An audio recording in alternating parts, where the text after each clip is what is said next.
So you want to program a primary lift to be done for a twice per week frequency within a given training week or microcycle, presumably with a primary day and a secondary day. But there are so many ways that you could program a primary and secondary day. So the question is, how should you program a primary and secondary day? So in this video, I will go through how we could define these primary and secondary days, how I think about conceptualizing the purpose of each of these days, and how I think about programming them for different athletes. Now, if you're new here, my name is Norman Chung, and I've been coaching powerlifters for over a decade, and I've supported lifters to compete up to an international level. So before we go into a deep dive, what we're really talking about when we are talking about primary and secondary days is we're really talking about the two different days that we are programming an individual lift. So we're talking about a twice per week frequency within a normal training week or a microcycle. And the thing that you need to realize is that when it comes to primary days and secondary days, they can look relatively different for different lifters and even for different lifts. Different coaches may have different definitions for what they refer to as a primary and secondary day. There are also different ways of defining them which can dictate how we program them. So there are three very common ways that we can conceptualize primary days and secondary days. Well, the first way, we can conceptualize the primary day to be the hardest or highest stress day. So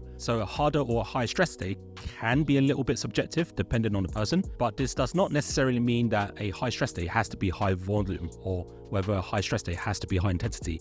It could be a combination of both. And so what that means is for the secondary day is that the secondary day acts more like a recovery day. And it's very common for the primary day to have a primary variation where you want most of the adaptation to come from. The second way of conceptualizing primary days and secondary days is where the primary day is referred to as the intensity or performance day, or the day where there is a higher level of specificity. This is where your primary day has a bit more exposure to that top end intensity. So when I say top end intensity, what I'm referring to is the equivalent percentage of a 1 rep max. And it's also possible for this primary day to have a general higher average intensity than the secondary day. But this does not necessarily mean that the primary day is necessarily harder just because the average intensity is higher. It may very well be that this secondary day is relatively higher in volume and actually much harder as an overall session. Normally, this primary day would have a competition-specific movement or at least a closer competition-specific variation. And ultimately, this primary day is the day where you want to be slightly fresher, where performance can show up a little bit more within a given training week. This primary day can be higher in stress, but not always. And quite often, this primary day is often located within the day of the week that the competition day would fall on. So the third way of conceptualizing a primary and secondary day is where the primary and secondary day are relatively similar. So if you choose to have this sort of approach with primary days and secondary days for this lifter, you may decide to have very similar levels of stress, intensity, volume, and even peak intensity. So before I move on, I want to quickly dispel a misconception that a lot of lifters often have. Now, there is a misconception that primary days are more important than your secondary days. So if you were to ever skip a session, you would skip the secondary day. Now, this is relatively a misnomer because this massively depends on how you approach and program these days. Now, if you had to skip a session for whatever reason outside of your control, as a general rule of thumb, you would normally do the training sessions in the order that it's programmed and then reprogram the approaching week to take the skip session into consideration. One thing that you need to realize is that just because that they're called primary and secondary days does not mean that one session is more important than the other session. All of the sessions are going to be equally important and they all have different roles within a microcycle. So let's dive into the relationships between the primary days and the secondary days. So with the first way of conceptualizing the primary and secondary days, the primary day generally provides the majority of that stimulation for that microcycle or training week. And the secondary day acts as a more of a recovery day so that you can actually perform well for your primary day. So the total training that you do on your secondary day is still important to provide enough stimulus for that whole training week to be overloading enough,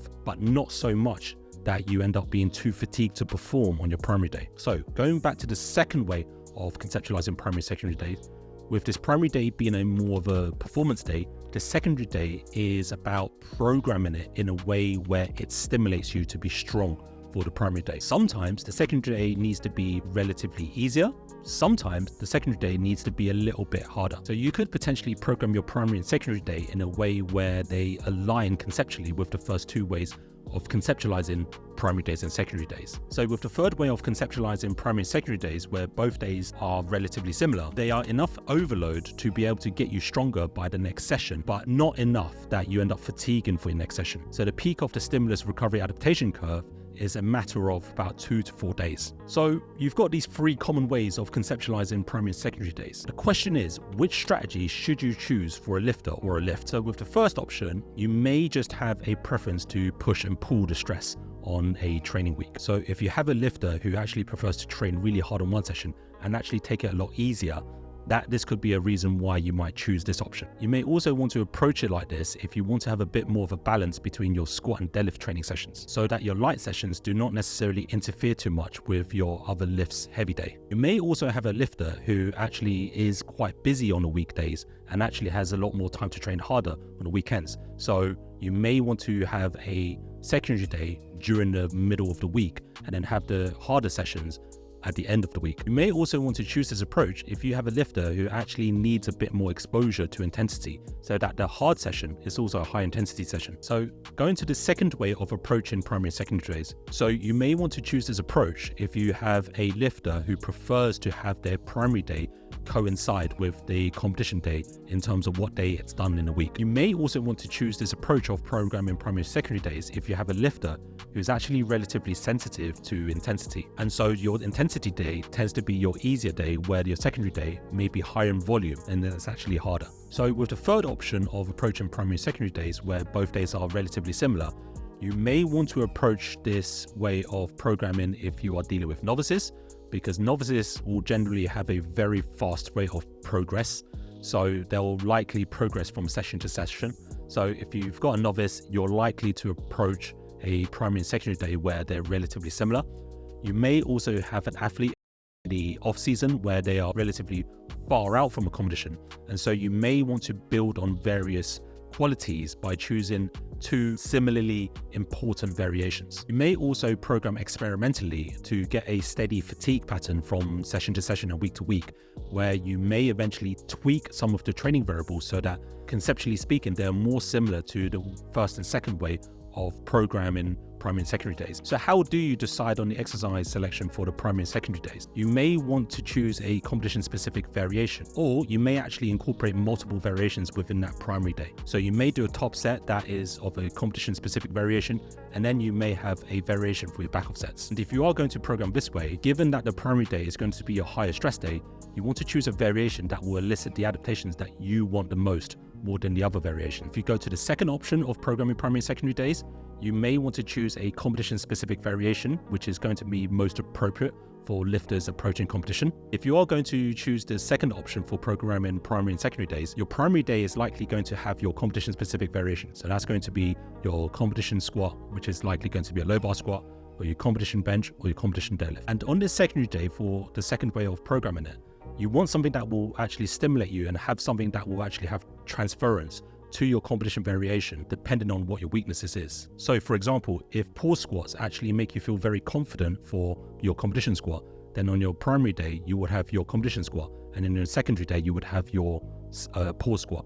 Now, going to the third way of programming primary and secondary days, you're going to have a lot more free reign in terms of which variations that you choose. So depending on who your lifter is, there's likely going to be 2 variations that will have equal importance. So let's talk about finding the best balance between the primary days and the secondary days. So if you are programming someone new for the first time, then the first thing that I would always recommend people do is actually look at the previous training programs from the training history. And you want to compare the programs together so that you can try and see if you can spot some really effective splits between primary days and secondary days.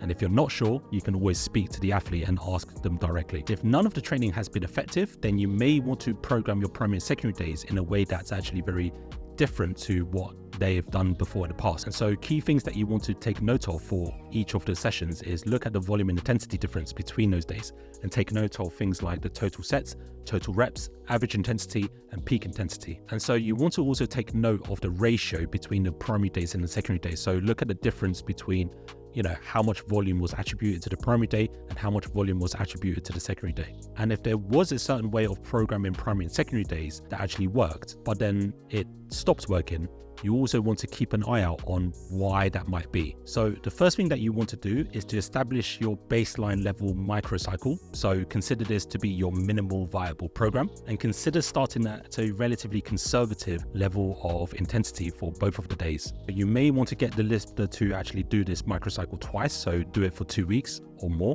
just so that you can see the relationship between the last session of 1 week and the first session of the subsequent week. And if recovery is relatively stable and performance is relatively stable as well, you may want to then titrate the intensity up and dial up the training dose, ideally with intensity, and ideally on the secondary day first, to see how it impacts the performance of your primary day. And so what you're essentially doing is a kind of A/B test of different variations of that initial microcycle. And after you've done this for a handful of weeks, let's say anywhere between 4 to maybe 6 weeks, you then want to extract that fatigue pattern between the primary and secondary days. And the thing that you want to be able to spot is the upper limit of that secondary day before that secondary day becomes too fatiguing for your primary day. And you can repeat the same process with the primary day, where you keep the secondary day more static once you've found an optimal secondary day intensity. And once you've done that process for both your primary days and your secondary days, this way you can then establish where you want to spend most of your block with regards to the level of training dose with volume intensity for both your primary day and your secondary day. So I hope you guys found that useful. If you do have any questions about primary days and secondary days, please put it in the box below. If you want to see more content like this with regards to programming, let me know in the box below and subscribe to the channel, and I'll see you guys in the next one.